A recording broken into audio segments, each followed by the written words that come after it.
get twisted around with COVID-19, but of course, something that we're so grateful as a part of the community for. My name is Shelbey Roberts, and I am the morning anchor of WMBD this morning and one of the hosts of Good Day Central Illinois. And I'm so honored to be able to join you all today to have sometimes some of these uncomfortable conversations, some really tough ones, but ones that are so very much needed right here in Peoria. And we thank you all for coming to task to say, you know what, even with some uncomfort, even maybe some frustrations that might be brewing because of different circumstances, we're all in here together.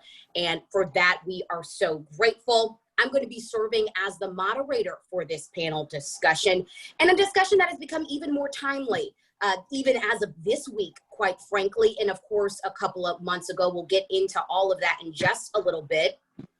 But first, we do ask everybody, mute yourself. We are going to be recording this for the Peoria Public Library's YouTube channel. And we know with different audio bouncing around, we just don't want to distract anyone from some of these conversations we're having. But our conversations today are just going to be very genuine, and they're going to be stemming from actually this book, The Hate U Give, by Angie Thomas. Now, some people actually might know this book because it was turned into a movie, a very popular one, and it follows, just to give you a little backstory, if you were not able to read it, that's okay. You didn't have to have read it in order to participate in our conversation. But our book, The Hate U Give, follows the main character by the name of Star. And as a teenager, what happens is she witnesses a very tragic event. Her best friend shot and killed. She's in the car when her best friend is shot and killed by a police officer during what seems to be a rather routine traffic stop.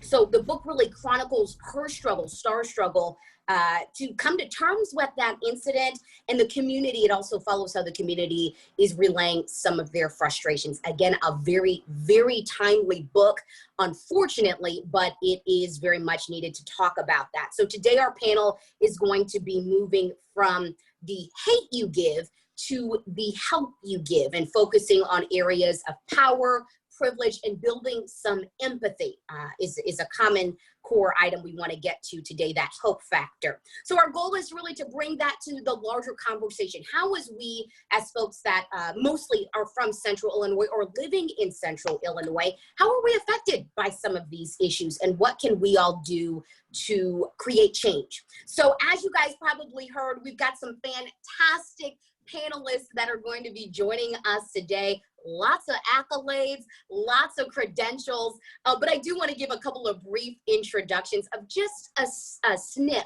of what some of our panelists are up to in the community. So first, we want to start off with Andre Allen. Now, Andre is Dean of Students at Methodist College and a board member of the Peoria Public Schools Foundation. And a lot of his career has been spent working with students from diverse backgrounds, and he also engages with different mentorship opportunities. Andre, thank you so much for joining us, and a new dad, so congratulations to the baby. We appreciate you joining us.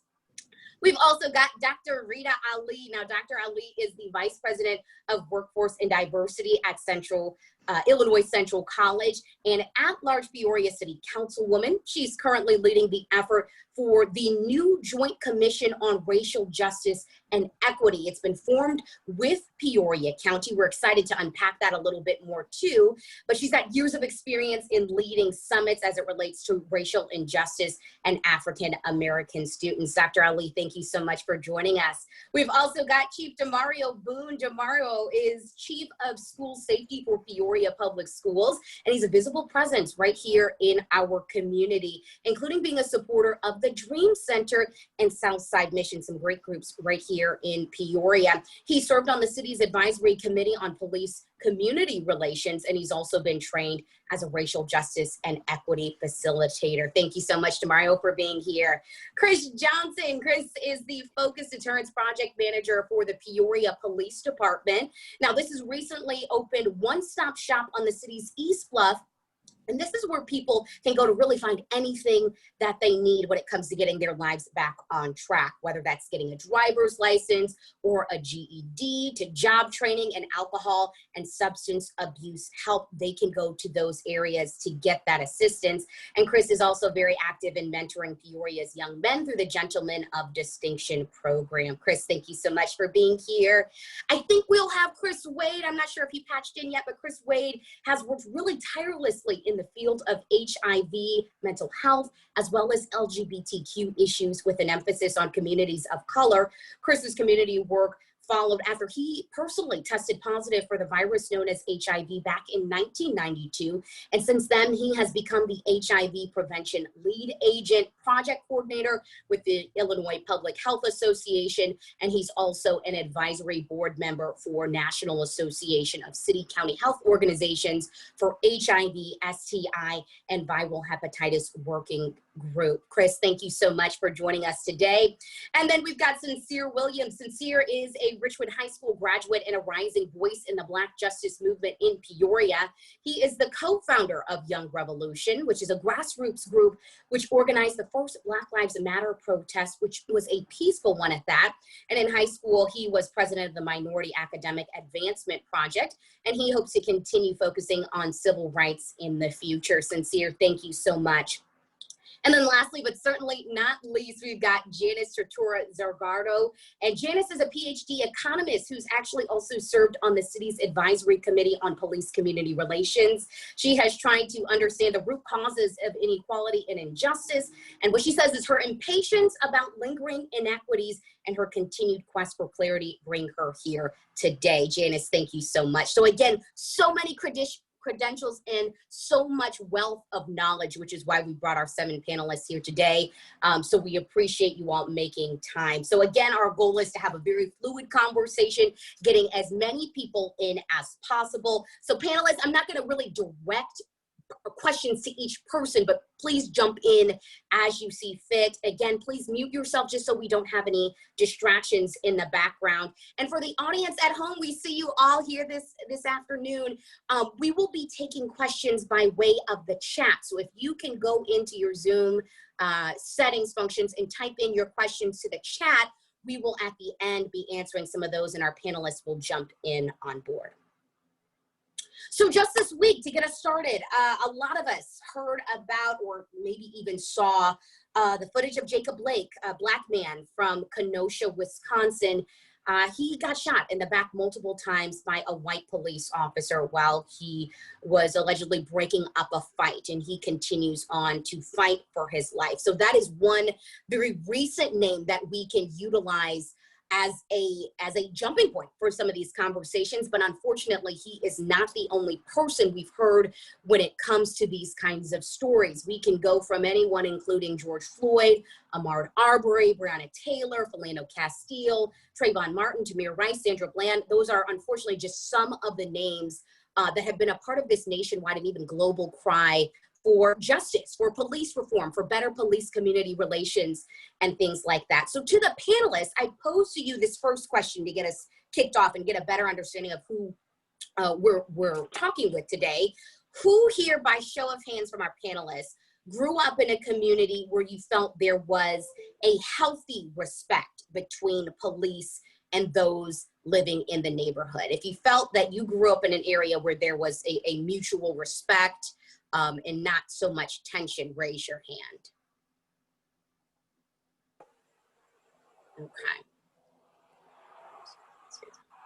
Okay. So for the people, I'll first start because I see Sincere and Janice were two that had their hands raised. For those who did not get that feeling, why not? Let's start with Chris Johnson. He's the first on my screen. Why did you not feel that? And Chris, if you could unmute yourself really quickly. Well, actually, I did raise my hand, and okay.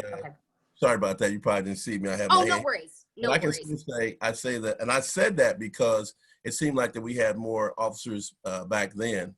You know, I'm an old guy now, but those guys were men of color in my neighborhood, and it seemed like they were policing us. But they also would come by. My mother knew some of the officers personally. They would stop by and talk. Sometimes we'd be out front playing.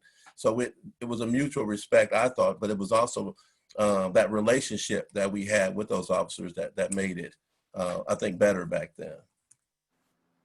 Let's just go down the line. Dr. Ali, what was your relationship with folks in the community for police?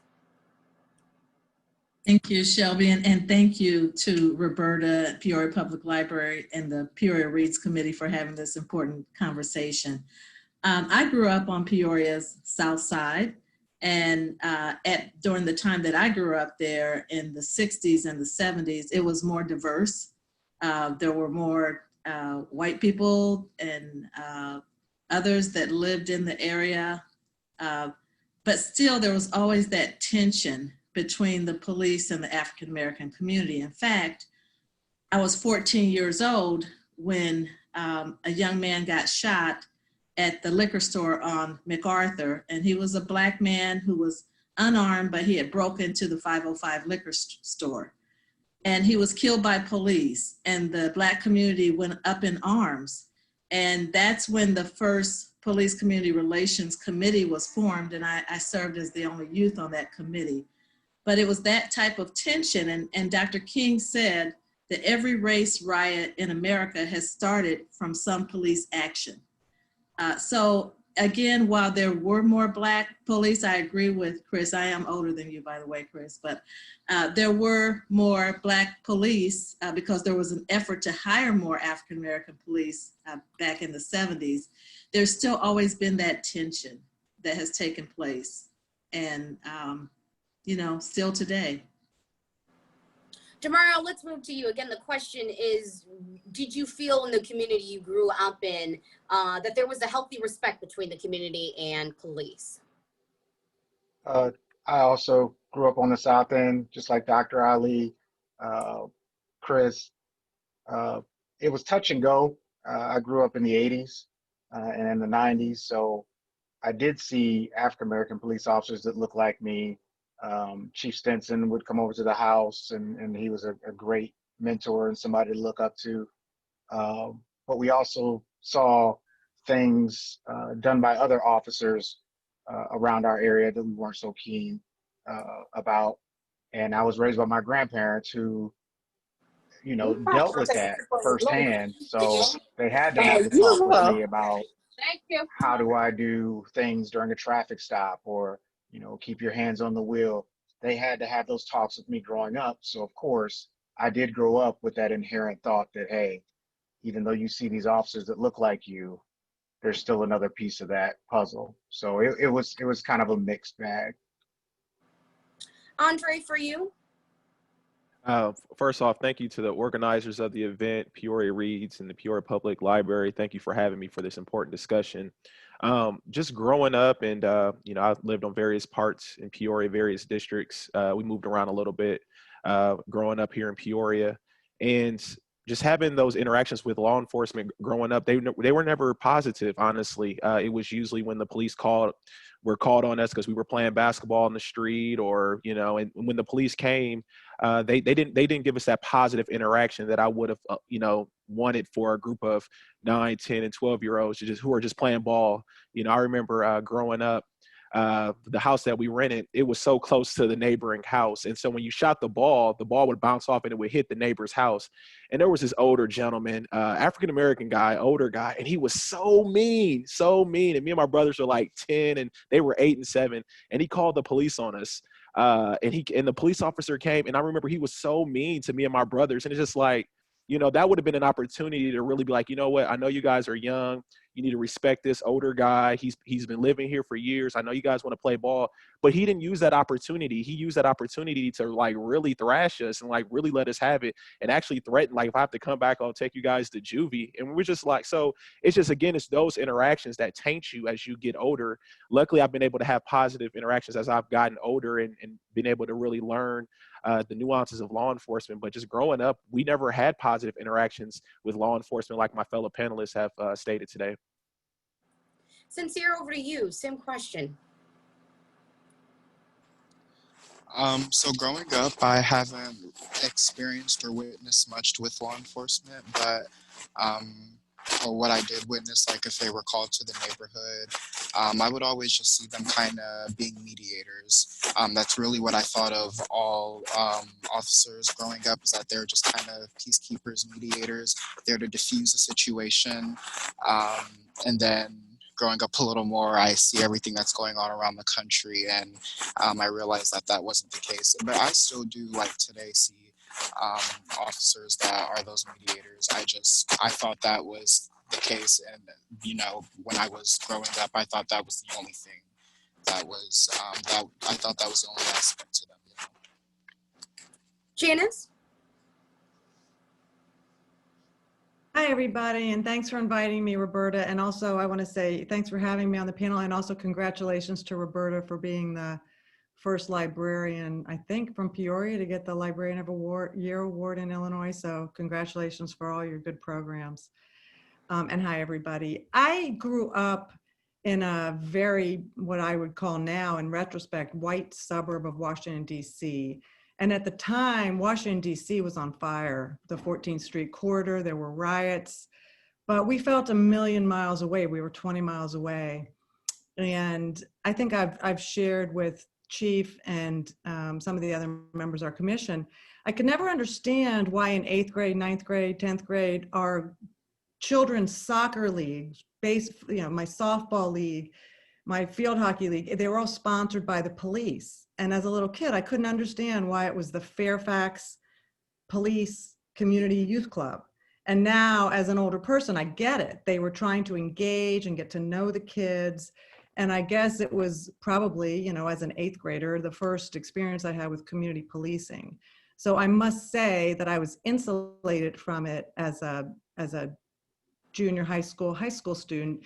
But then what did I do? I turned around and ran right back into DC to go to George Washington University, because I wanted to find out what was going on in town and understand what was happening with poverty and racism, and just trying to make sense of it all. So I can't say that it impacted me at all, except as a spectator. And then Chris Wade, were you able to make it in? I didn't see if he came. Yes, I'm here, Shelby. Thanks Oh, for great, having me. fantastic. Same question to you. Did you feel like there was a healthy dynamic between yourself and police growing up in the neighborhood you were at? So, Shelby, thanks for having me, and I want to thank Peoria Library for pulling this together. I grew up out in Hannah City, just outside of Peoria, a very rural area. We were the only Black family in the city, and my father was in corrections, so he actually worked with the work camp out there. So we had a good relationship with law enforcement simply because of his occupation. But as far as growing up and other interactions, I can't say that it's always been positive. It's always been more intimidating, more observation, being in the neighborhood. Just, you know, it wasn't a very comfortable feeling. Thank you all so much for chiming in on that. So on that same topic, I mean, just in hearing people respond, we see the variations. We've had people that have family members in law enforcement, people that are now a part of law enforcement, people that did not have very positive interactions, some people that had very positive community interactions with their police officers. So that kind of gives us a scale of just the different demographics in the backgrounds that we have to date. So in the book, The Hate U Give, again, this is the framework for what we're working off today. Just like in that book, after the death of George Floyd, right here in Central Illinois, we saw a lot of uprisings, and they came in a number of different forms. I want everybody to take themselves back, because obviously as part of the news, we were covering it, we were seeing it. A lot of you were probably seeing that as well. Some participated in various forums of sharing what might be your frustrations. I wanted to get a gauge too of how did people react to the uprisings here in Central Illinois? And some people might have more direct interactions than others. Feel free to chime in. I'll start if you don't mind. First of all, you know, taking us back, Shelby, is taking us back to witness a murder. And it's so painful to even think that so many people in America and across the world had to actually witness a person being killed over that 8 minutes and 46 seconds. And it's horrible. It's horrible. And we should never become desensitized that we are ever comfortable with that. So, you know, it's painful to go back. But, you know, what I witnessed in terms of, you know, the positive side of that was the awareness that it brought to people who never believed that police brutality was real, for people who didn't think that racism still existed in America. I think it brought out it put a spotlight on the inequities between Black people and others. That greater awareness is good. It brought out people who have never participated in protests. I mean, the local protests were more white people than Blacks, and passionate about it. So a larger number of people giving voice to this, I think, is really important. We've seen organizations and institutions come together now to say that we want to provide implicit bias and racial justice training for our employees. Racism was declared a public health crisis by the Peoria County Health Board. You know, a lot of positive things. There were some negative things in terms of the looting and criminal behavior that occurred. But even, you know, with the new City County Commission on Racial Justice and Equity, people will be able to get engaged in solutions, and people are very interested of all races and ages in being a part of the solution. So I'll stop there, but you know, I think a lot of good in terms of awareness and action will take place as a result. I do want to point to our law enforcement officials as well, obviously sharing a dual identity of sorts, being Black, being in law enforcement, and having to work through that. I can imagine is difficult. But let's start with Chief Boone. Witnessing those uprisings, and obviously Dr. Ali's point of witnessing, in some cases, some people watch that footage as well. That dynamic, what is that like for you? Yeah, it's definitely tough because you're juggling both worlds here with law enforcement and being an African-American male. And like Dr. Ali said, you know, watching this murder happen on camera, it's kind of like what Will Smith said, you know, racism isn't getting worse, it's just getting filmed. We're seeing it now. These things were always happening.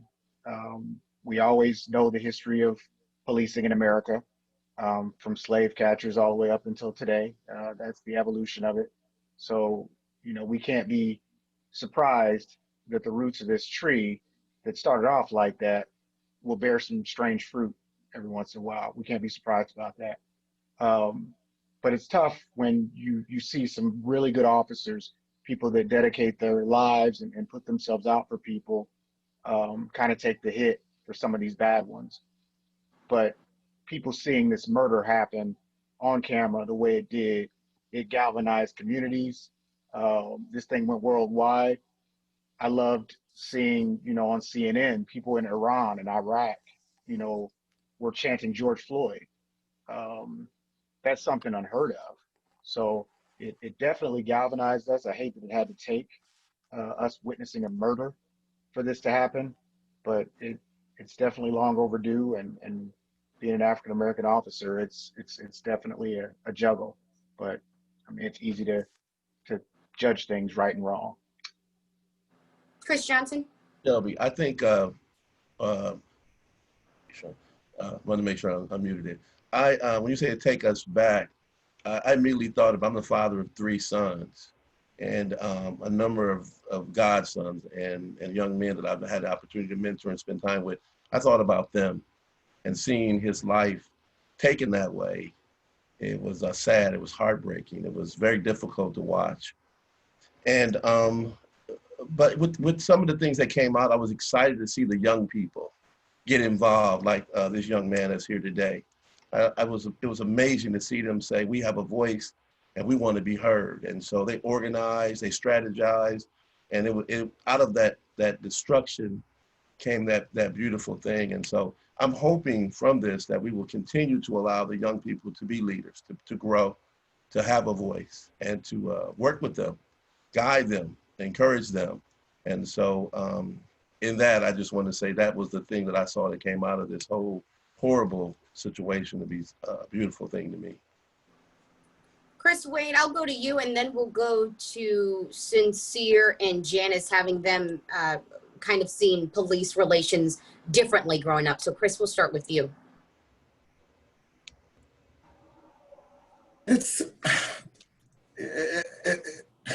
The relationship has been always strained for me. Right now. Largely because as a person of color who also identifies as a gay man, the targeting, the places where I congregate tend to have more of a presence. And not to say that that's a bad thing, but it seems to have a negative impact in the community simply because of how I identify. And that's always been a challenge and a struggle all at the same time.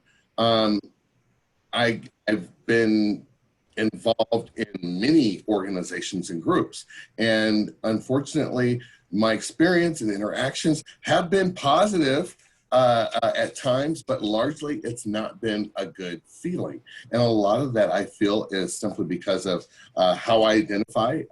It's also the stigmas associated to the population of which I belong. Let's turn to Janice. You and Sincere also saying overwhelmingly positive interactions. Janice, let's start with you. When you might have seen that video or were aware of George Floyd's death and then saw some of the resulting uprisings in central Illinois, walk us through that for yourself. Right. I think that if we hadn't had the quarantine and the pandemic, they would have been 10 times as big. I mean, I was, you know, I did not participate going outside, you know. I agree with a lot of what everybody else here has said.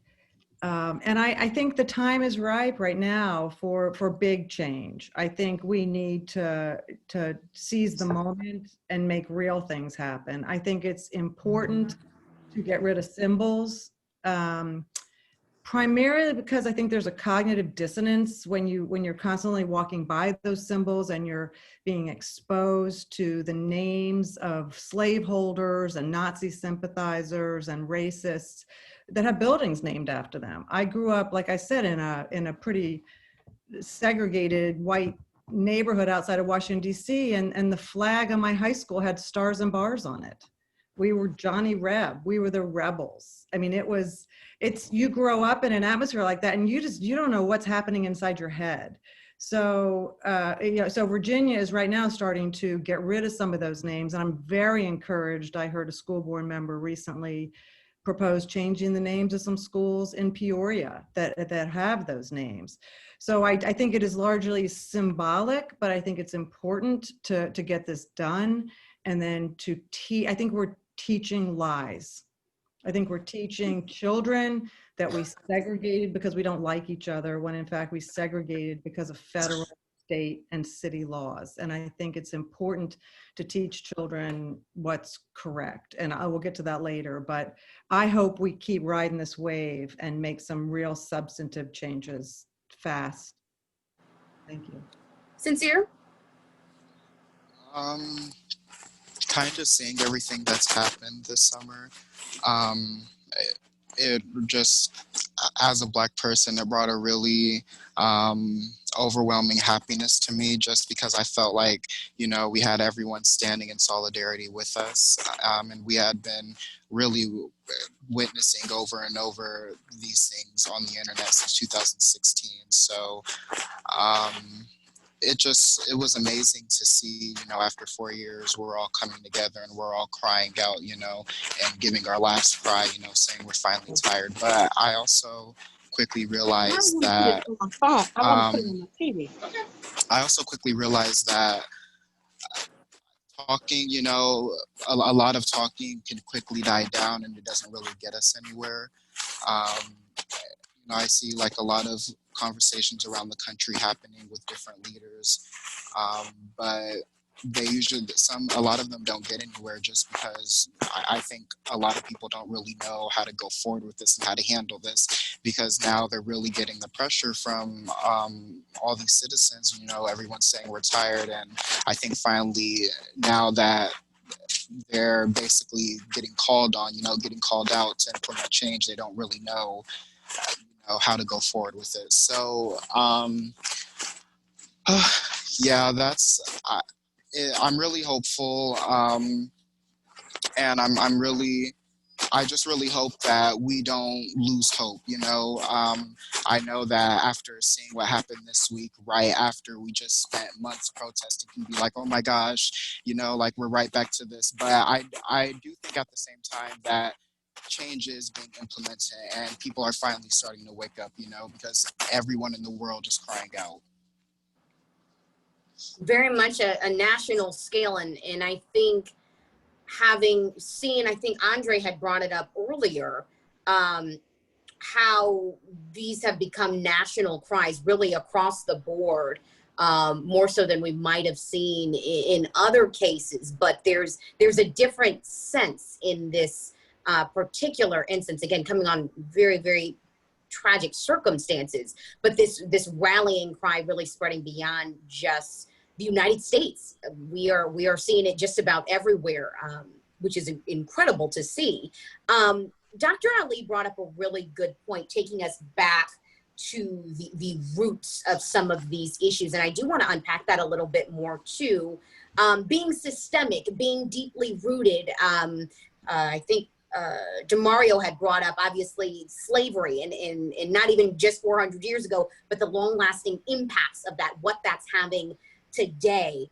There are people out there that say, look, there are just bad apples in the batch. There are just individual bad actors making bad choices. And, you know, these are just isolated instances that don't call for as much attention as we're seeing.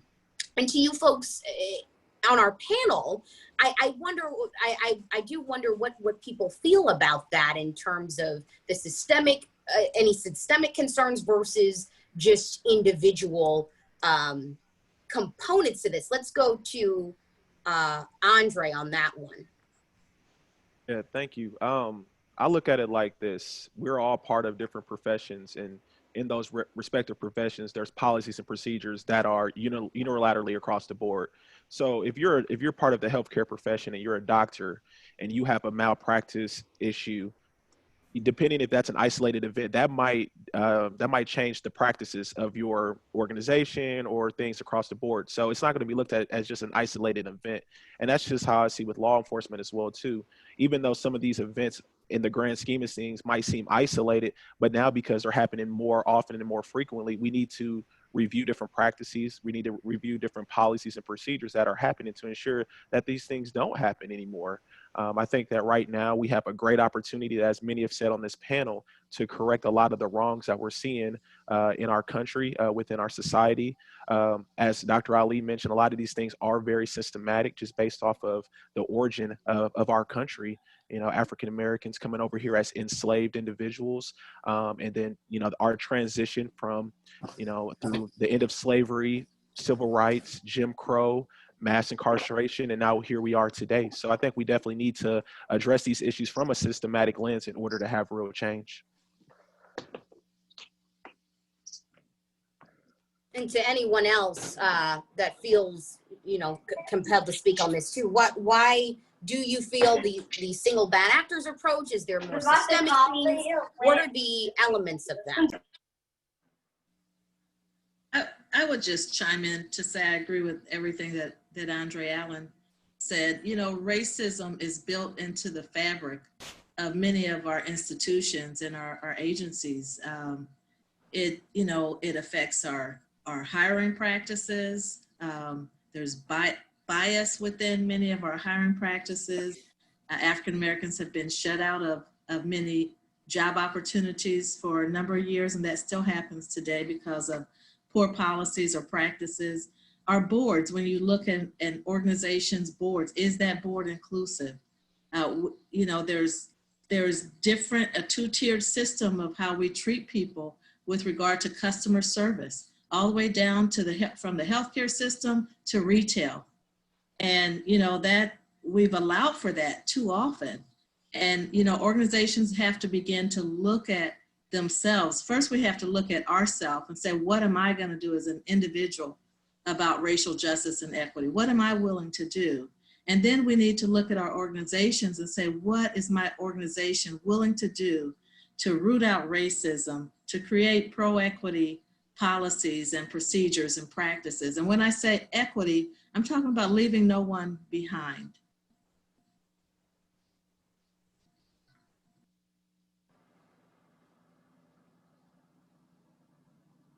I think kind of too, it's a mixed bag of both when you're talking about systemic and is it just bad actors. One of my favorite comedians, Chris Rock, talked about, you know, there's some, you know, professions, there just can't be bad actors. You know, if United Airlines said, you know, our pilots, most of our pilots land, but some of them just, some of them don't land. You know, if they were crashing planes once a month, I think we'd be overhauling, you know, United Airlines. And we need to look at that as our police departments too. It's too important of a job to have a couple bad actors. And a lot of that is systemic. You know, we need to make sure, like Dr. Ali pointed out, you know, spot on, our hiring practices. There are things that when I applied on the police department, there were questions that would root out a Black candidate. You know, do I have gang members in my family? Do I hang out with gang members? I may be in a area that I was born in that those are my friends and people that I hung around. Does that score me less than somebody that was born more fluent than I am? Does that mean they would be a better officer than me? There are some questions that would have rooted me out because of just where I was and how I grew up. There are little policies about how to wear your hair that, you know, is systemic in there. Those little things can grow into big things and basically shape the culture of a department. So when somebody acts out, you know, they don't just kind of get that overnight. A lot of times that's baked in the culture and they react to the public and those things spill out. So it is systemic. It is a bad actor, but they work hand in hand. I love that particular quote about there's some fields we just don't have that wiggle room for. I absolutely love that because it puts into context the severity of it, because you're absolutely right on that. Thank you. Anyone else on that particular matter? Because it's very interesting just to see a demographic of responses to that, because that is something I know I hear a lot, especially in news, that, you know, we're just making a big deal out of this for nothing, when, you know, it can be handled in that one particular incident. And as we see more of these national outcries, more of these global outcries, we are seeing firsthand that a lot of more people feel that this is more of a systemic issue and deeply rooted in policies and procedures that this nation was founded on, unfortunately, that are still lingering to this day. Anyone else on that particular? Yes, Janice. Yeah, I tend to go for the systemic,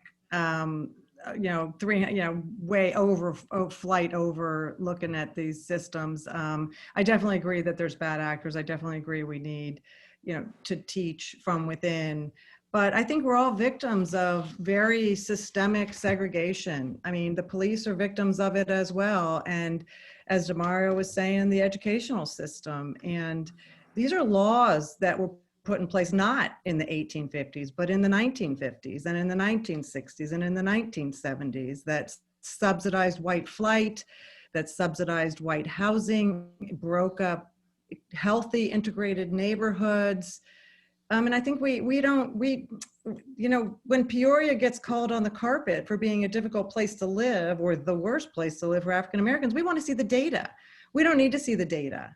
We know it's true. And until we accept that it's true and start trying to put some difficult conversations on the table, we're never gonna solve the problem if we can't even accept the facts and we want somebody to give us the data. It's literally black and white. It's so obvious. And I think the police are victims of it as well as the rest of the community. And we see it. I sat and listened to the survey results. Rita, something was going on at ICC, and they police, this is a couple of years ago, gave us the results. And not only do African Americans want less policing, they also want more policing. So it's a confusing place to be when, stop picking on us, but also stop arresting us for stupid little things, but also protect us because we're in poor neighborhoods where people are desperate.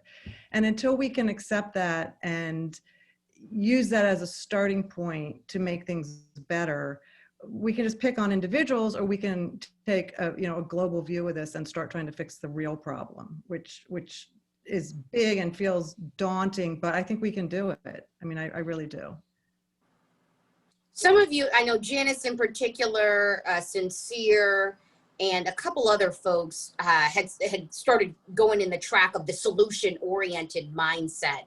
Because I do want to pivot to that, because obviously with our discussion being the help you give, I wanted to set the framework, but I also wanted to lean more towards that as well, the moving forward dimension. Janice, you had mentioned being on the movement of working toward getting rid of some of the Confederate symbols, as well as other areas where we've had leaders that have been praised for their movements towards injustices and things along those lines. Obviously, Sincere, you had mentioned peaceful protests and things along those lines. In the realm of solutions, as we start pivoting toward that, I don't want to pose the what is the solution question, but is there a right way toward creating change in dimensions? I know a lot of the conversations, a lot of the narratives that are posed there are people that are doing it right and there are people that are doing it wrong. How do we feel about that? I'll go ahead and lead off if you don't mind. Sure. I think that it's easy to be overwhelmed with trying to find a magic bullet to solve this issue. And so I think, I've had various people reach out to me wanting to be an ally, but don't know what that looks like, because everyone is at a different part on this journey, and we have to be respectful of that. And so what I tell them is, instead of just trying to hit a home run, get on base. And that starts with just having conversations, maybe within your household at the dinner table, about some of these things that are going on right now. And then that expands to maybe your sphere of influence within your friends. If you're all out at the local Chili's and you see someone using microaggressions to the waiter or the waitress, you correct that. You don't stand for that. It just starts with those little corrective actions in order to start really building some momentum. And so that's what I really challenge people. I also challenge people to use this as an opportunity, especially since we're quarantined, as an opportunity to be educated. Start reading some books such as The Hate You Give, which is a great book, but there's things such as books such as White Fragility, which is a great one as well too. The New Jim Crow, which is a great book as well too. These are opportunities to educate yourself, so then you can start building a framework and a foundation to start addressing some of these issues of racial justice and equality in our nation. And before we go on to the next person, whoever wants to jump in, don't forget to include any questions that you might have for the folks at home. We do want to get to your questions, so feel free to drop those in the chat. Andre, before we move on to the next person, unpack microaggressions, because that's another term we know comes up a lot in some of these conversations, but some people at home may just not know what is that. So it's essentially we all are biased, we all have our biases. I have difficult conversations with my grandpa, who is 76 years old, and he says certain things. I'm like, Papa, you can't be talking like that no more. But he grew up in a different generation. And so we're trying to unpack that. But it's essentially us having our own biases, and those go into different stereotypes that we need to address. And so some of those can be, racially, fueled. Some of those could be based off of other demographics that we have here in our society. But it's just things that we all carry as individuals that we need to realize that as humans, they are natural. So if you do have these, don't feel that you're just a bad person, but look yourself in the mirror and then again, start educating yourself, start being comfortable with being uncomfortable and having conversations to unpack and ultimately correct some of those issues. Well, I think if we want to talk about the book just for a split second, I mean, I think some of the microaggressions might have been, you know, when they're trying to dehumanize the victim by talking about some irrelevant fact of his life. And we see that happen in real life too, when, oh, he sold a cigarette, or he, you know, I don't, did something unrelated to that didn't deserve death by police. I mean, it's, I think in the aftermath, we tend to hear people talking about their character in a dehumanizing manner, which I think is completely inappropriate to, I mean, you were talking about someone who was murdered in the street and had the right to live in a fair trial if they broke the law, but we don't take it into our own hands in the street and then dehumanize them by some character flaw or some one particular thing they did, which is, I think, what she did in the book with the victim also. And for folks at home, if you weren't able to read The Hate U Give, what Janice is talking about is when Star witnessed her best friend Khalil killed in the traffic incident by a police officer. The narrative, Janice, you made a fantastic point, was, well, he might have had gang connections. Didn't he sell drugs? You know, kind of clouding up this picture, which in turn, you know, created this dynamic between people within the community as well as people that were outside of the community looking into what the situation was to kind of write him off as just, well, another Black kid that was caught up in trouble. The cops just, you know, he should have been shot. That became more and more of the narrative. So Janice, thank you for contextualizing that. For other folks, and Sincere, I want to point this to you because Andre had a good point when it came to people that just don't really know what to do. They see a change, or they want to have a change. And obviously with your work with Young Revolution, you all made very dynamic strides by bringing the peaceful protests to Peoria. There may be some folks at home that say, you know, that seems so difficult for me at home to get involved with that movement that has taken a lot of good strides in our community. But that makes me nervous because I don't see myself as a protester. Or, you know, what do you say to folks that might just feel intimidated about trying to find ways to start change that don't feel like they have it in them to reach the level that you have with Young Revolution? So I know that, you know, like a lot of my Black peers, and I just see a lot of Black people in general kind of scold people like that. They're just like, well, you see it happening, you know, just get up, and you see everyone else doing it. If you really are passionate about this, or if you're really fighting for Black people, you'll get up and protest too, or you'll be, you know, outgoing too, you know, with this movement. But I just, if you're not, you know, if that's not you, if that's not what you do, like, I understand. I would just say educate yourself. And like Andre was saying, don't be afraid to educate others, and don't be afraid to sit and talk about these things, you know. I think that's the least someone can do, is educate themselves, so going forward, when they experience or hear about these things, they know how to approach it or how to handle it. And they may end up benefiting someone else, you know. They may contribute to someone else's happiness because of that. And then I know, you know, like systematic racism has been mentioned. And so, like, when I think of that systematic, I think of power. And so, going back to your question about solutions, you know, I turn to the people in power, mayors, governors, people on city councils. You know, you have the power, you know, within the system to implement the change for Black people. And so I know that, you know, like I mentioned earlier, a lot of these conversations among leaders are happening around the country, and they kind of just get nowhere. But I understand that a lot of these conversations just take a lot of time, and undoing something that has been here for so long just takes so much time, you know. And so I understand that things aren't going to change overnight, but I look to the people in power and our leaders to actually implement that change, because you know that's where it is, and that's why I feel passionate, you know, about studying political science, because political science, you know, like we were talking about politics, the criminal justice system, that's where these issues lie, you know. So that's just what I think of when I think of solutions. For other folks, again, just to refresh the question, you know, the concept of right way versus wrong way to go about implementing change. How do you feel about that? What are some of the areas you feel are most successful in going about creating change in our community?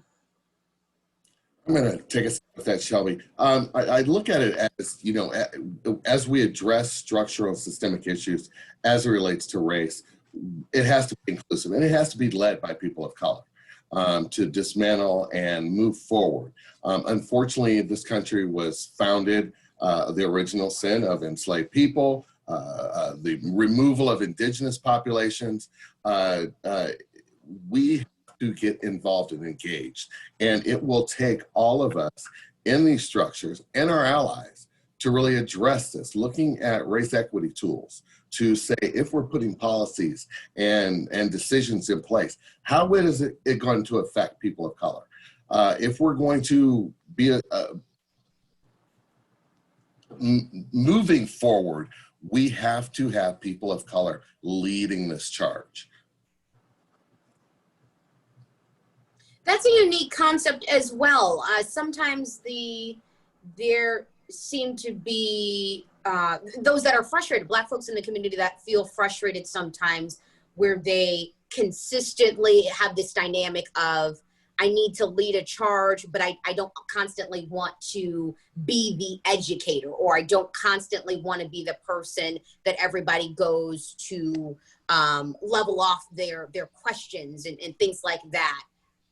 How do we feel about that? Well, if I can say something there, Shel, I appreciate what Andre was saying about starting off with conversation. I think it's important that not only we have conversation, we have honest conversation. And also in the midst of the honest kind of conversation, then we need to have respect for where that other person is coming from. I have a buddy, and sometimes we have these conversations.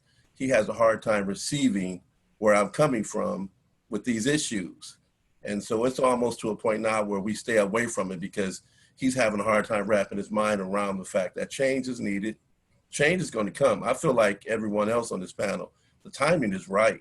There's going to be some amazing things that's going to happen if we stay focused and be consistent with the conversation, consistent to say we need to make changes here and to continue to move forward in those areas of change. So I think we do need to sit and have those conversations, but they have to have be honest conversations about where you are.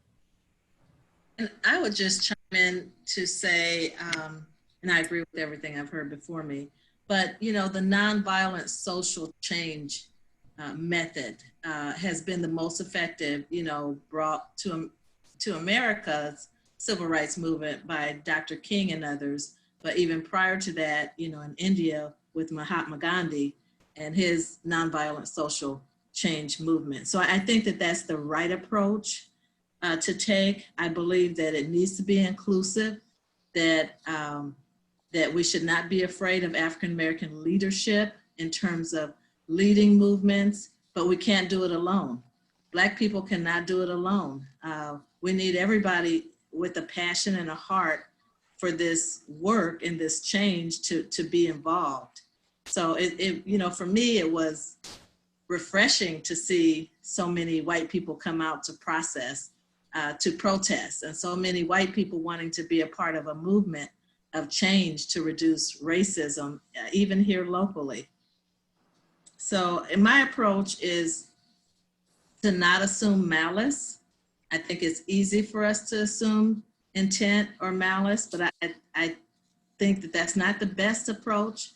That, you know, we have to understand that we all grew up with different environments and different cultures, and racism was built into some of those cultures. You may have grown up in the rural area with all white people, and you have that that mindset of prejudice, and we all have some degree of prejudice. So I think we have to continue to educate people and bring a greater awareness so that we can all, you know, make some progress here.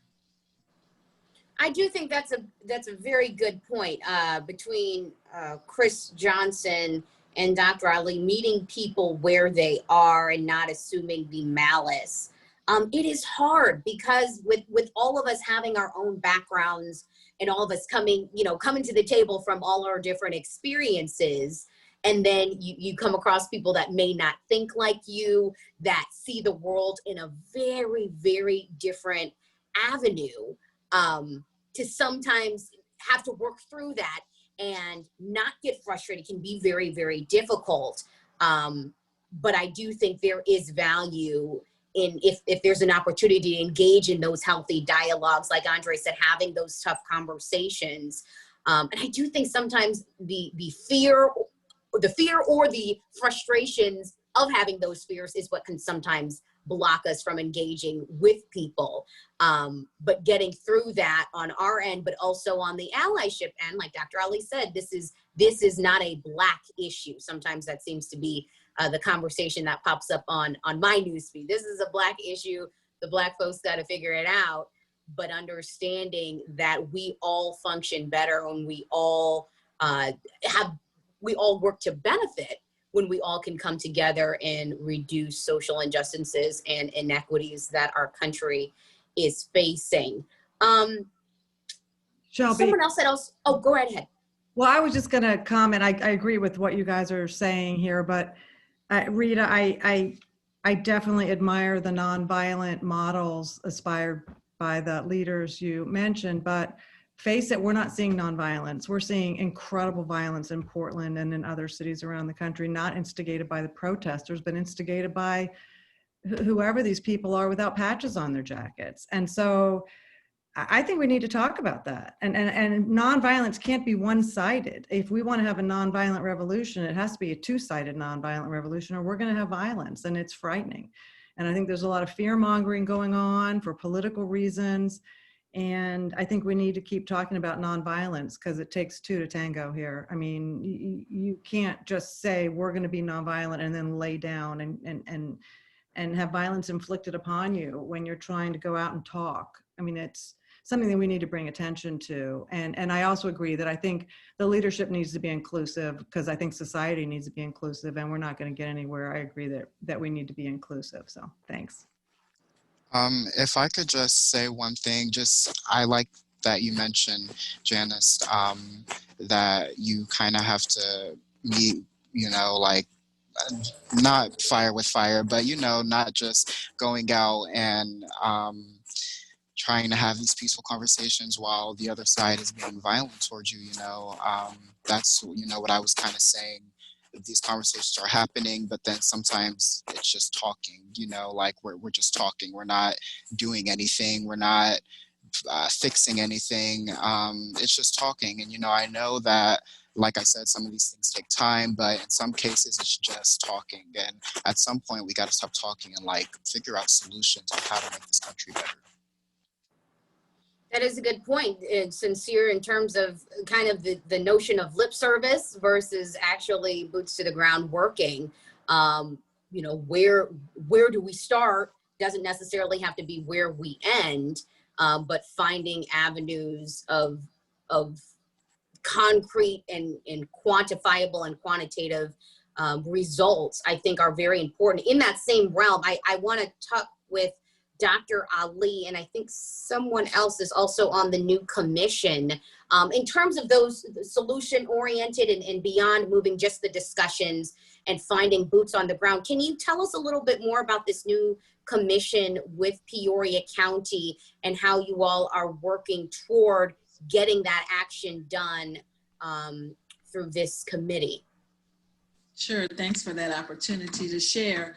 About 3 years ago, we had these community conversations where hundreds of people came to the Civic Center. They also went to the Gateway building to talk about race and inequities things affecting the African American community and why Peoria would be considered one of the worst places for African Americans to live. And there was a lot of good conversation, a lot of good ideas, recommendations, even headed toward, identifying the problem and perhaps some solutions. But basically, over time, it went nowhere. It fizzled because there was not a real structure in place to hold people accountable, to put these recommendations into action. And, there's other people who have done this work along these lines, like King County, Washington. For the past 11 years, they've led with racial justice and equity, and they've seen the pockets of inequity, mostly in areas that where people of color reside. They've seen poverty go down. They've seen employment go up. They've seen better healthcare systems in place because they made equity and racial justice a priority. And so we've adopted a similar model. We've looked at that model. We've looked at the determinants of equity, the determinants of health, and we've identified, those 8 key areas that we will focus on trying to address inequities in Peoria. So the commission, that's the purpose, is to work toward reducing racism and advancing racial justice and equity. And it will engage over 160 people in our community, people who perhaps are not serving in some other way, but have a passion and a heart to make a difference. So we're gonna have an online application once the ordinance is approved by both the city and the county, hopefully in September.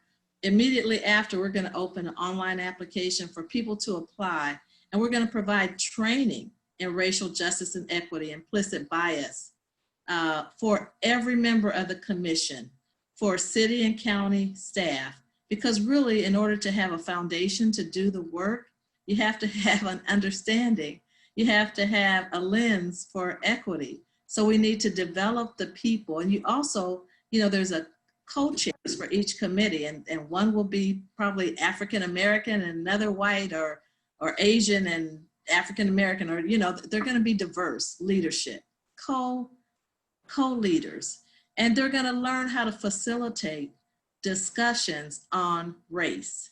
These are sensitive discussions that are taking place today, and we need people with a skill to be able to conduct those conversations, like you are, Shelby. You're doing a great job. Thank you. Was there any other panel members that are also part of the commission? And I'm sorry, I couldn't remember off the top of my head. The commission has not been, the members of the commission have not been identified, but there were members in the ad hoc coalition group that recommended that the commission be put in place, and that is Andre Allen and Sincere Williams. Chris Wade was a resource for the commission, and several other people. I just don't see who's all here, but several people here were a part of that ad hoc group that recommended the commission. Great, thank you for clarifying that as well. Seeing those kinds of areas where we're, again, meeting people where they're at, training them in having that kind of influence so that when they go out and about in the community, they have those skills, I think is very, very important. It's something that we don't always see, but I'm hoping all the best with that, because I do think that has some real tangible effects that could move forward. I also know that there are some folks that are a part of different advisory committees or areas where we're holding folks accountable. Sincere had made the point of looking to people in power making change, because obviously this is a partnership in that area. I know, Andre, with you being a part of you were a part of the Police Advisory Commission, walk us through that and as we look towards solutions and improving these relations and improving our Central Illinois community. Tell us a little bit about that. What are some of the solutions you've been able to see, or how that dynamic has worked? Yeah, definitely. So the Police and Community Relations Advisory Committee was essentially promoted by the NAACP to address issues within our community to bridge that gap.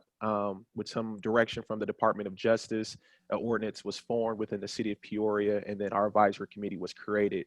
I was appointed to the committee last August by the mayor, Mayor Jim Artis, then recently elected chair in June.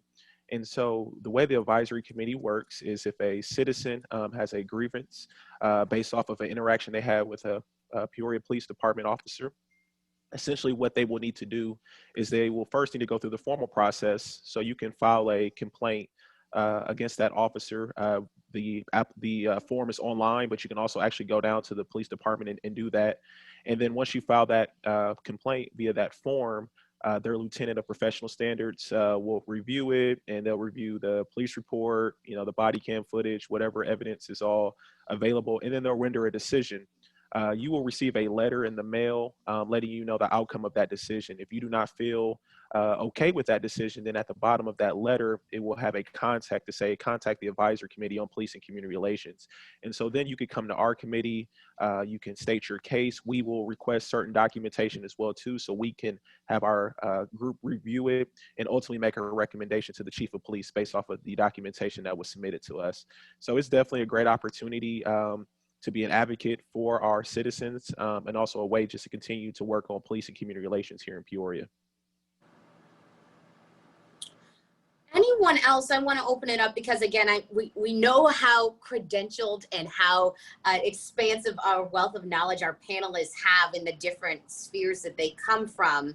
The agencies that you represent or the organizations you might be a part of, tell us a little bit about the groups you're a part of and the solutions you all are working toward in order to build a better Peoria, whether that's through policies, whether that's through offering resources. We know with Chris Johnson with the newly open, we'll kick it off with you, the newly open center that you're now a part of is also working to have some very tangible effects in our community as well. Sure, and one thing that we're doing, starting right off, is partnering up with other organizations. The health department, Heartland, of course, Heartland Health has partnered up with us, and we have the door open. The East Bluff Neighborhood Association has come down. They're partnered with us. PCAB has partnered up with us. And so one of the things we want to do is to be a resource to the community, but also let that building be a resource in itself so people can come in and have their clients meet them there.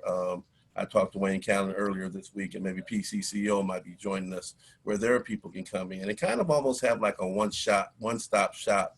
Come in looking for a job. Come in, meet with PCCO if you need to, the health department. And so those are just a few of the things that we have in place there. And we just want to be a resource in that community and then in the city of Peoria as well.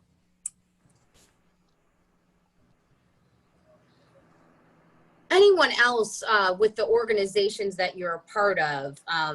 Chris, and obviously Chris Wade, with your realm more in the health sphere, you've obviously done a lot of work on that, and tell us a little bit more about how you all are working toward diminishing some of the inequities our communities are facing. Yes, thank you, Shelby. So with the Illinois Public Health Association, we're a trade association of all the local health departments across the state. And what we did as an association was partner with the Legislative Black Caucus to formulate, hopefully, a policy that would look at dismantling a lot of structures and systems that perpetuate racism. And we hope that that will roll out, looking at all the departments within the state to really address hiring, diversity, looking at contract vending, so that there are more opportunities for people of color to come up in the ranks, but also with working with other folks in departments to understand what implicit bias means and how folks can mitigate that in those environments. So we've been also working with local health departments, such as Peoria City County Health Department, in policy position statements to start really addressing some of the root causes and issues. We've seen with COVID-19 issues around access, availability, acceptability, and affordability when it comes to the services that we provide. And unfortunately, we always tend to see, a lot of us have heard, when white people catch a cold, Black folks catch pneumonia. Well, that's true because a lot of times we don't have access or those services are not in our communities. So we're really trying to look at addressing some of the root causes, which has a lot to do with the unavailability of services to us and demanding that we redress those. Thank you for that, Chris, from you. Demario, to you, obviously you work very closely with our young people on a daily basis, really. And in terms of, finding solutions in the proactive side of that, walk us through how you go about doing that and either keeping our young people out of trouble or seeing that they're going on the wrong path, rerouting them, and how do you manage that? I know with my job with Peoria Public Schools, Dr. Herine Koschak is amazing in giving me the latitude to do what we do. When I got promoted as chief 5 years ago, she had pulled me aside and she said, "I've seen policing, I've seen all of that. Be bold, be different, do something different." And what we did was, and I will take credit for Chris Johnson, some of his awards too. He was one of my officers too. He was an excellent guy. But what I did was I wanted to change the mindset of what people saw in community policing and just officers in uniform in general. So with my officers, I consistently challenge them to look for intervention first before correction. So a great example is I had an officer that was going to visit a home because of a student not logging on online learning. And that officer goes to the house and it's baked in the culture to be there for an intervention. She goes to the house, finds out the front door is broken. I mean, they're just rigging the front door. Day later, she raises money. She buys a front door for the house. I mean, it's just that type of intervention that the 27 officers that we have, they do that on a daily basis. And people will see a different type of policing. And I knew it was a hit and I knew it was working when my Facebook inbox was full of people just saying, "Hey, can you help me find food for this family? Hey, my mom is getting ready to get kicked out of the house. She needs to get rent," or whatever. When people started reaching out to the police for those types of things, that's the type of community policing that Peoria Public Schools is just pioneering. And we've been doing that for over 40 years. And I attribute that to Dr. Herine Koschak and her leadership, because she is really focused on social emotional, help the whole student, not just that issue. It's always so great to see that. I know when we've done stories with you guys in the past and to be able to see those young people getting the resources that they need and establishing those positive interactions between police and our students and the community in turn, it kind of goes back to Janice's point when she first talked about where she was growing up and how police interacted with their students, where there was that healthy respect as well, and how people were able to go about navigating that and seeing the benefits is very, very much commendable. I know we've got some great questions that are coming in from the chat, and I think we've addressed a couple.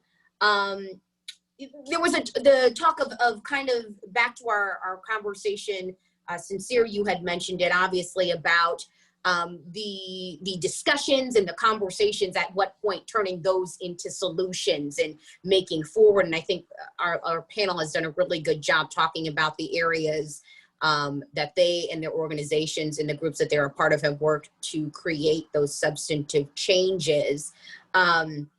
There was a question about someone asking, will someone define and provide examples of race equity tools? I guess that pertains to Central Illinois. But my understanding would be some of the things that we've talked about, those being resources that the community can utilize here in Central Illinois, particularly Peoria, to go about essentially leveling off the playing field. I think is a really good example of a couple of things we've talked about.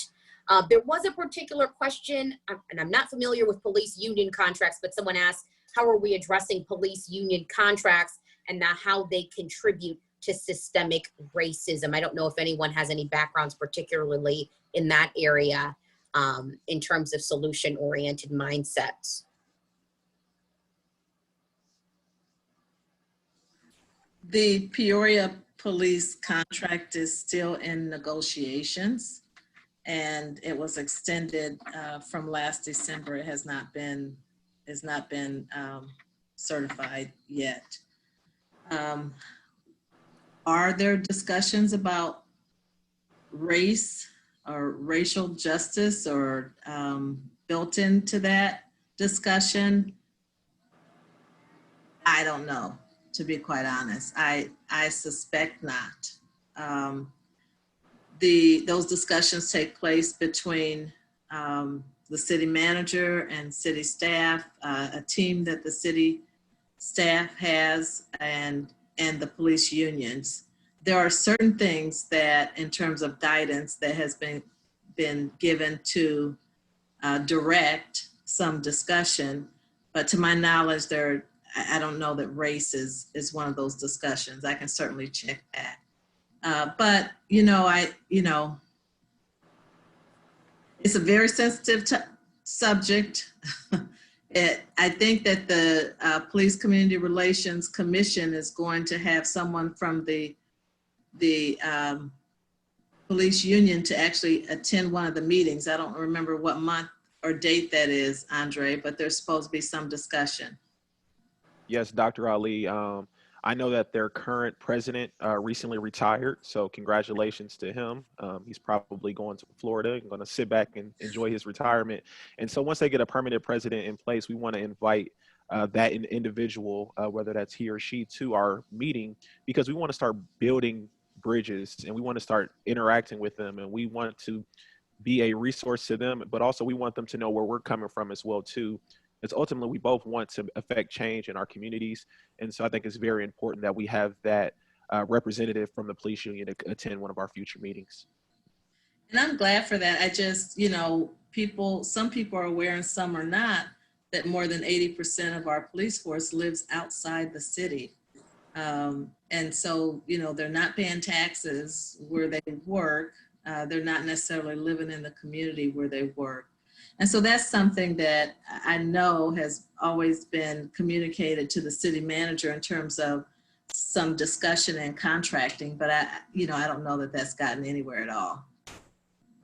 Yeah, I think, didn't we talk at our last meeting about trying to find out if there were some perverse consequences of some things in the union contract that it might affect recruitment and hiring? And we had some questions about that, and I don't know where we ended up. We were going to wait and talk to the union president. One of the things had to do with the timing of the tests the cadets and recruits took. And I don't know if that had to do with the union contract or just the way they take the state exam. But sometimes you don't have to have a conversation on race to find just practices that have perverse consequences and end up with a situation like Rita described, where we have ton of people living in the city for whatever reason. Yeah, at one of our meetings, we had Ms. Bush from the city of Peoria, and she talked about the hiring practices of the Peoria Police Department, and that was good insight. And then the city manager solicited some feedback from our committee, and he was supposed to take that to State Representative Jahan Gordon Booth. I think, in Springfield, there were going to be some discussions around hiring. And so she solicited some feedback from our group and other members of our community as well too. So hopefully we'll get some feedback of where that went. But I know there were some suggestions, and Chief Boone and a few others who have been, on the other side of taking those exams and know what it's like to be on the other side, provided some great feedback that hopefully I hope will be implemented in the future.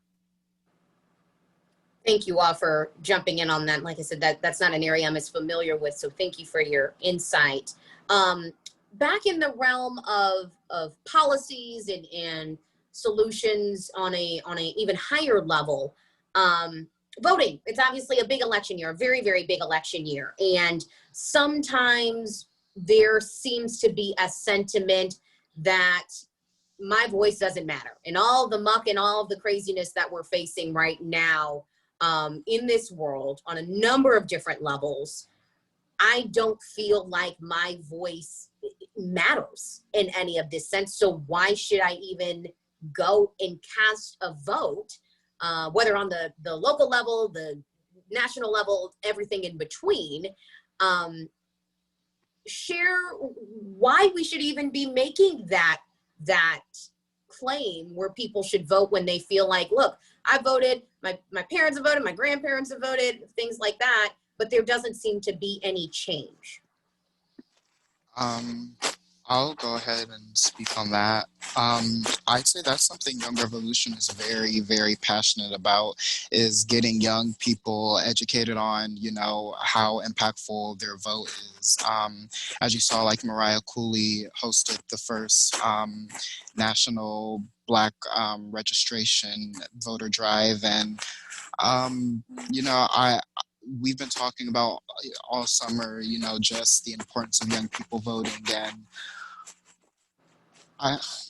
I understand, you know, like a lot of people say that their vote doesn't matter because, you know, my one vote out of all these votes, and, you know, we're not really the ones who decide who becomes the president or mayor or governor. But what I like seeing everything this summer, everyone speaking out together, like there's power in numbers, you know, and there's power when you have a collective voice speaking out about the same thing. So having people vote, especially now when a lot of America feels pretty much the same on some of these issues that are going on, having people vote, and you know, that's just another way to share your collective voice and say, hey, this is what I want. And I believe that that has an effect. So I understand like some people feel that their one little vote out of, you know, this entire country doesn't matter, but it matters. It matters when you can add that vote to the collective voice speaking and crying out against injustice. I'm going to jump in here. I'm Karen Wilson. I'm a Silver Life member of NAACP. And I was moved, you know, from as we were going to bed last night, we found out that Chadwick Boseman passed away from cancer. And so I think that, and one of his last tweets was in response to, or yeah, it was in support of Biden and Harris. And so I think that we have an opportunity here to really drive people to the polls, just like we showed up for Black Panther. We need to show up at the polls just like we did for that, because our lives depend on it. Now, very well stated, Karen.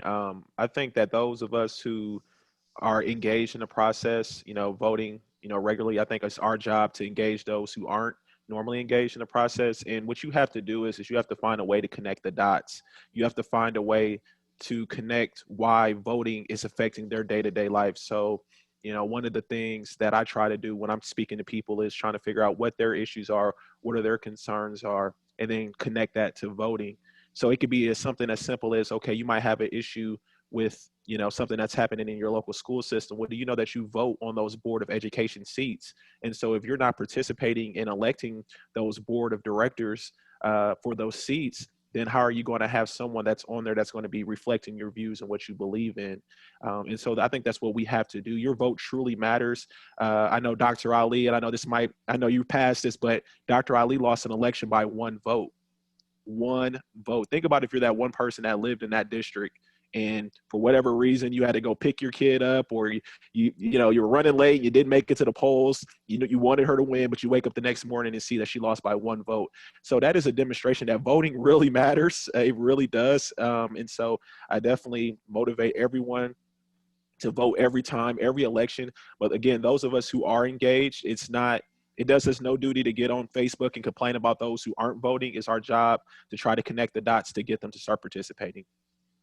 Yeah, Andre hit some Thanks. really. Oh, go ahead. Oh, I'm sorry. Go ahead, Chris. I'm sorry. No, go ahead, Ms. Dr. Ali. Okay, I was just gonna say thanks for reminding me of that momentous occasion. Yeah, but no, truly, Andre is right. Sincere is right. Votes equate to public policy, and votes equate to funding. Votes equate to resources, just like the census does too. I hope everybody's got, you know, submitted their their census information. If you haven't, please do so, because the deadline is September the 30th. But yeah, voting matters, and we just have to let people know that it will affect their day-to-day life. And I'm so proud of all the young people who are out. I saw these young people on a television show promoting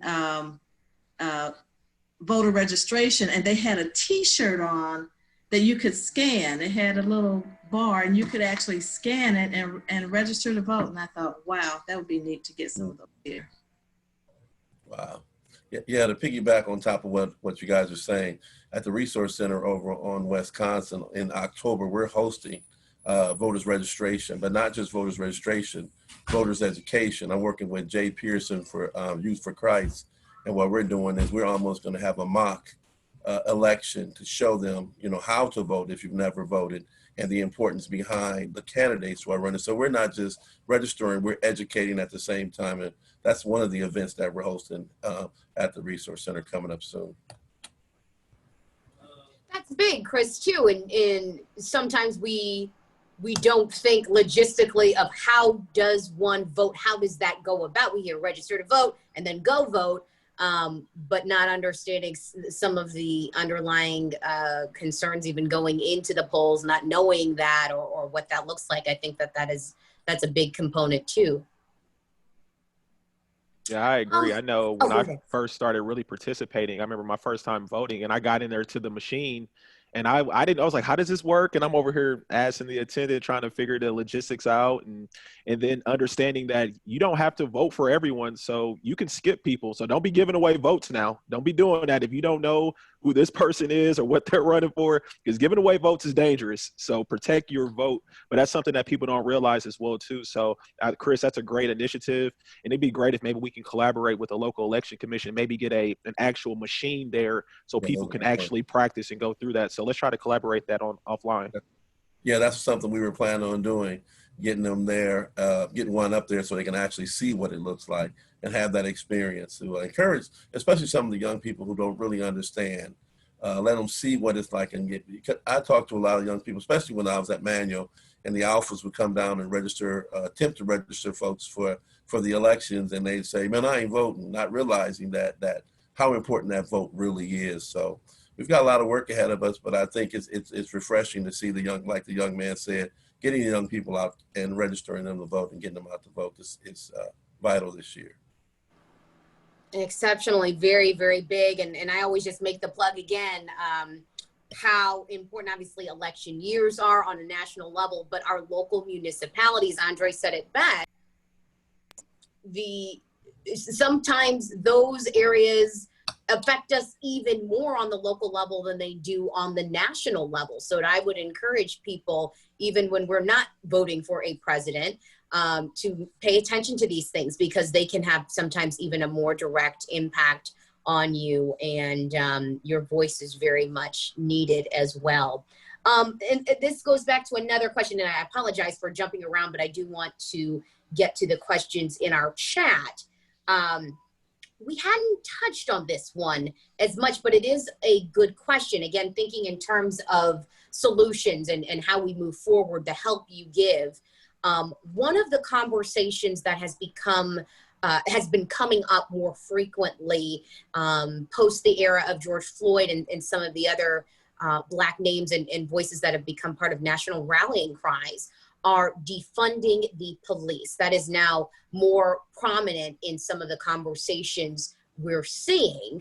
And I wanted to see if we can unpack that anymore, because I know there are a number of variations of the defund the police conversation. Different folks lying on different ends of that spectrum, as well as some supporting, some not supporting. But whereabouts, let me ask it this way, how does that conversation come up if someone wants to unpack that for us, how that narrative starts? What could defunding the police look like, if there are people that are outspoken about that or have heard more on that? That was one of our chat questions.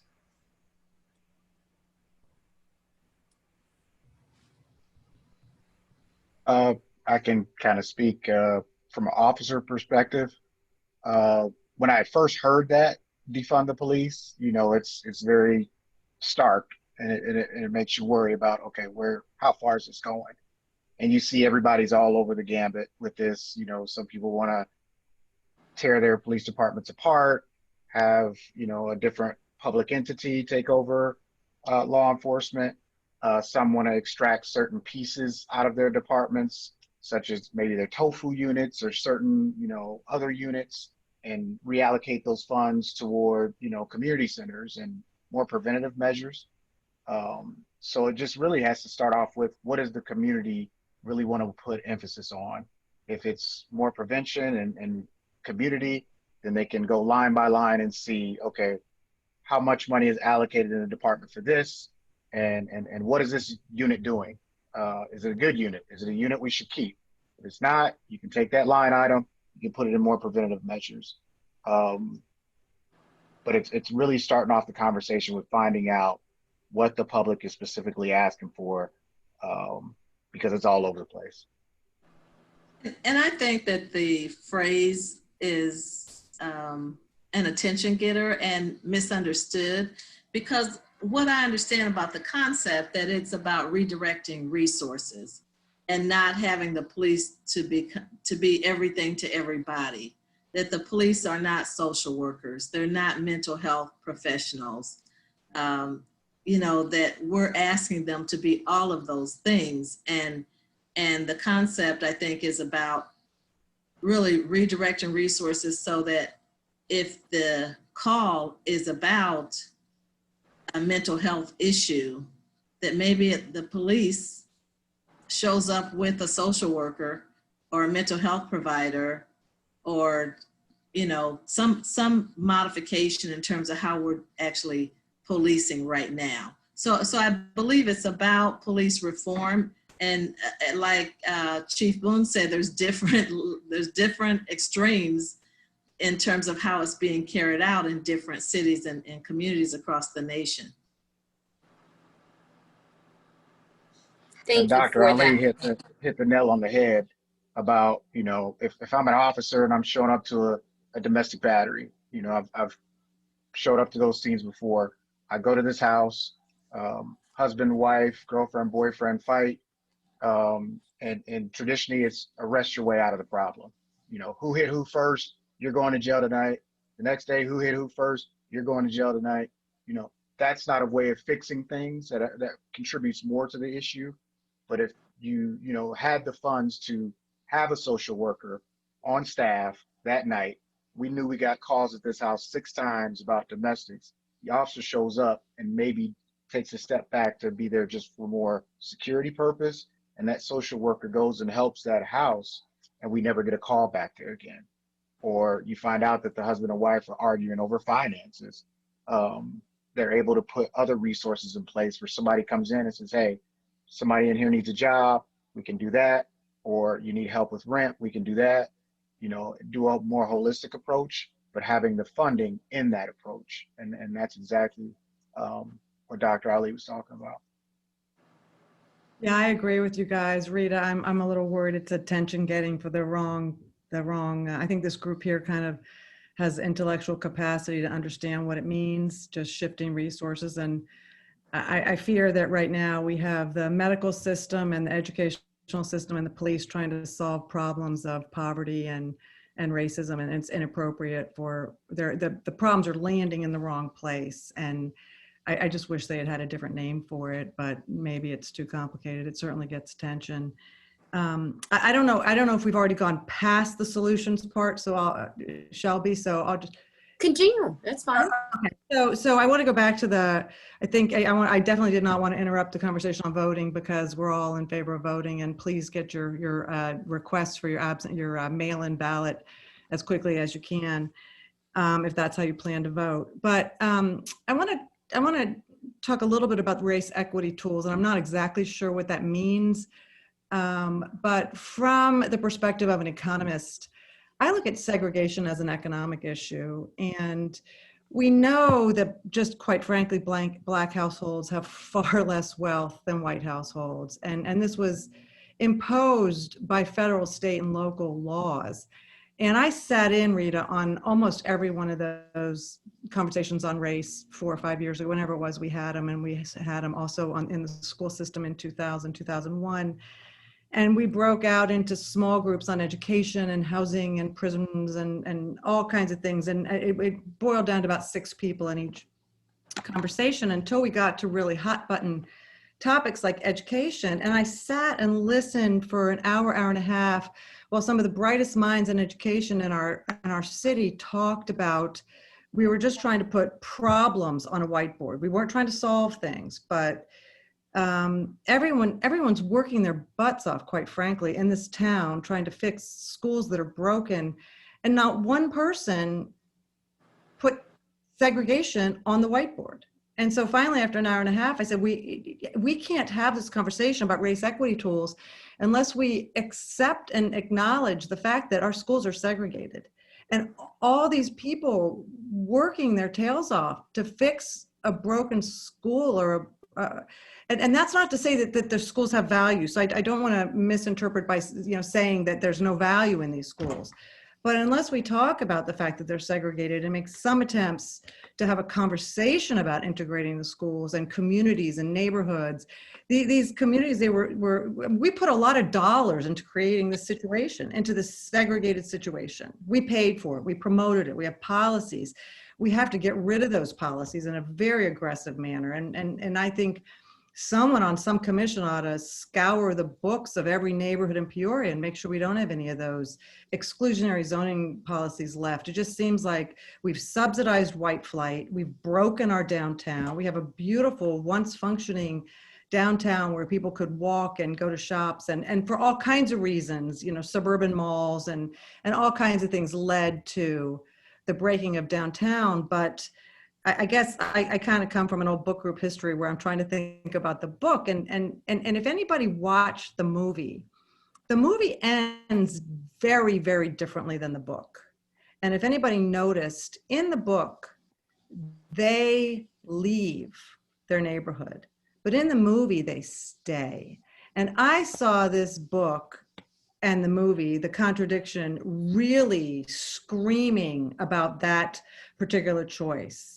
Do we stay or do we go? Do we keep Dad's store and build it back up again and try to fight for this neighborhood, or do we get out and try to, take care of ourselves, put on our own life jacket? And I really think that those of you that are on the Police Community Relations Committee with me know that I'm kind of beating the drum right now to get this type of thing happening with our committee meetings where we invite neighbors to talk and put in the chat their questions.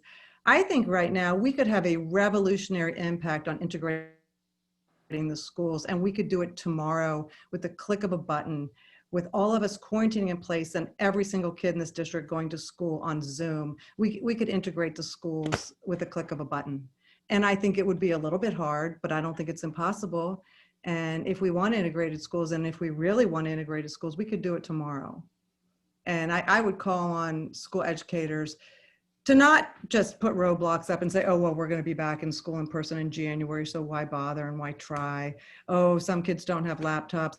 Oh, it's too much attention. Everybody's fighting those things. Everybody's fighting Zoom attention spans. Everybody's fighting connectivity.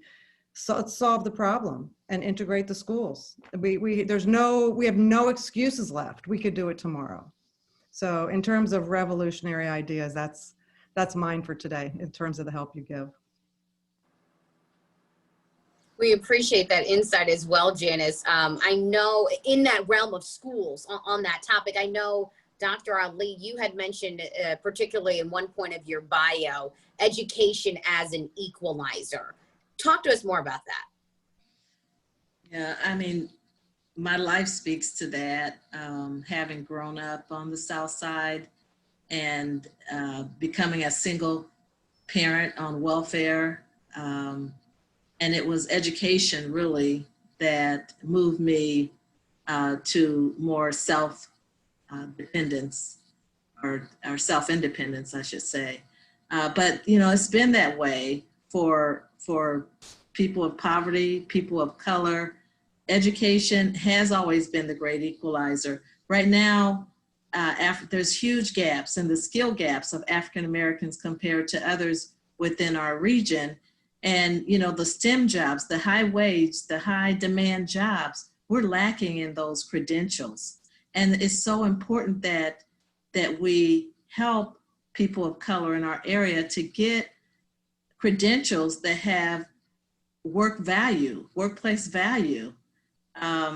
And, you know, it can lead to a family sustaining wage that will put the family on a trajectory that helps not just their own family, but for their family for generations to come. So, you know, education is key. And, you know, Janice talked about where you live. Race and place have always been so closely aligned with one another, not just here, but all over our nation. And, you know, we've seen the white flight of 61605 and 61603, and they're they're left with a poor population, an unskilled population. We have more crime. Janice struck a nerve with me because I had lived at different places all over the city, and I decided years ago that I was going to move back into the neighborhood that I grew up in, South Side. And I bought a house on Marquette Street near Manual High School.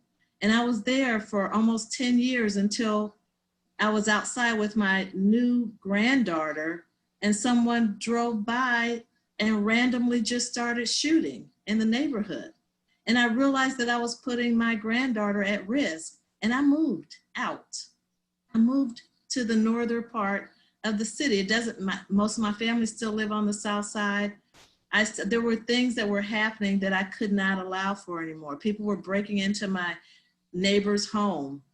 There were things happening that I couldn't tolerate personally anymore. I still work there, I still give there, but I decided at some point to move.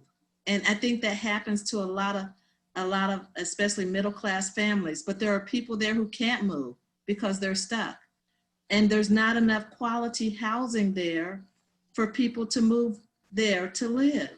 So we have to address the housing, we have to address education, we have to address crime, and really, you know, help these neighborhoods to thrive once again. I do appreciate you all sharing that, and especially with Janice having mentioned when we return to The Hate U Give in terms of the book versus the movie, and that concept of people that are living in communities, they're facing obstacles, they might be facing certain tensions, that dynamic of how do I help the people I'm surrounded by? How do I help myself? Where do I go from here? Is definitely one that is unpacked in very different ways in The Hate U Give movie versus the book. But in that sphere of thinking, because I do want to be able to wrap and be very attentive to everyone's time as well, the where do we go concept from here. I go back to Sincere's point because I think it's a very good one. The discussions and the conversations, but being able to propel ourselves forward in the community that we love so dearly here in Peoria. How do we help the people that are in our communities while also making sure we're putting on our breathing masks first to help ourselves and in turn create a better community? Anyone have sentiments on the how do we continue to propel this positive momentum forward? I would just bounce off of what Demario was saying. He said, going back to defund the police, he said initially that conversation happens between citizens and, you know, their departments. And so the same thing here, you know, we just, to find out, just talk to the people living in the community and see what they want, you know, knock on doors, hold community meetings, whatever it is, but just talk to them and go from there. But you know, you can't, like when I talk about leaders, you know, in power actually implementing and affecting change, I'm also thinking of them actually reaching out to the community and, you know, seeing, hey, what do you want? You know, not just what we see and what obviously needs to be changed, yes, but what other things do you want? You know, what does your community need? And, you know, from there, it should be an easy, straightforward, all right, let's get this done because we, you know, they voice what they need and they voice their concerns.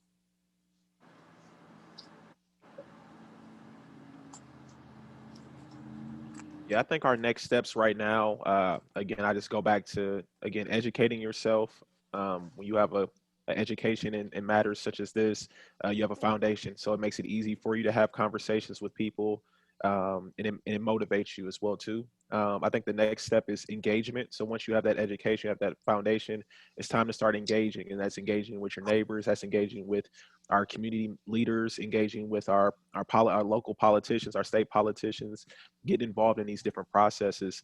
I think that's very, very important. We understand that, you can't legislate someone to be a good person, but if you have the proper policies in place, it can influence behavior. And so that's something that we've got to ensure that we have at all three phases of our government, local, state, federal, is that we have policies and laws in place that can help influence some of this positive behavior that we want to see in our society. And then the last thing I would suggest is just stay positive. I know right now, I know when George Floyd got murdered, and even when the situation happened this past week in Wisconsin, and just being in a group chat with some of my guys, I mean, it's exhausting. You get emotional about it. Especially as a Black man who has a son, and I have two younger brothers, and I just think about it. It's just very exhausting. But I try to stay positive, and so that's very important. So whatever you have to do to practice that self-care, so you can stay positive, so you can want to continue to stay part of the solution, I definitely motivate you to do so. And I would just encourage people to turn their anger into energy. That we can continue to engage in constructive activities to move towards solutions together.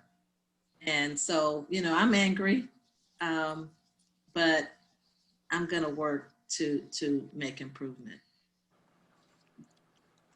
I believe that as Andre said, that we have to continue with the conversation. But one thing I've always believed is the lost art in the world today is mentoring. And if we can start to mentor, like some of our young men out here who are angry as well, we can teach them and show them how we can use that anger as energy, and then also to move forward and show them this is the time, the opportunity is there. And you might be surprised with the young men who will receive you. And again, like I said, for me, the lost art is mentoring, and we need to continue that activity to help people around us. I would agree with the other panelists in saying that there's lots of opportunity to get engaged and involved. There are a lot of groups throughout the city, but also getting on some city commissions and committees to make that difference and have a voice for your community. Reaching out to schools, particularly right now in the midst of COVID and some of the challenges our young people are experiencing right now with remote learning, starting in very small steps, but all of us can have a purpose and will serve a purpose if we choose to act. Well, Andre gave you guys books to read, so I stuck one in the chat also, The Color of Law, if you want to see a conversation by someone who was trying to understand how schools ended up segregated. He traces how communities ended up being segregated by acts of law. So if we could segregate them by acts of law, we can integrate them with acts of law also. So. I was just saying, I was thinking earlier, I liked how Chris Wade, you mentioned not only being the Black man in America is hard, but being a gay Black man.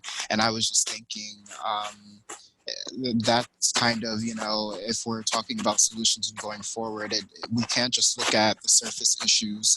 I mean, not Black men being killed by the police, on camera is a surface issue, but it's an issue we look at. It's an issue we really focus on because we see it so many times. But if we start addressing issues such as colorism within the Black community, people, are transgender Black people facing injustices every day, just a span of different things, not just talking about police brutality, but, issues within that the Black community can fix amongst themselves as well, ourselves as well. But, I think that would just go a long way in having a more just and equal, community. I don't think we should just look at that one surface issue because it's what we see all the time. I think we need to go deeper than that and look at our own issues and figure out how to move forward from there.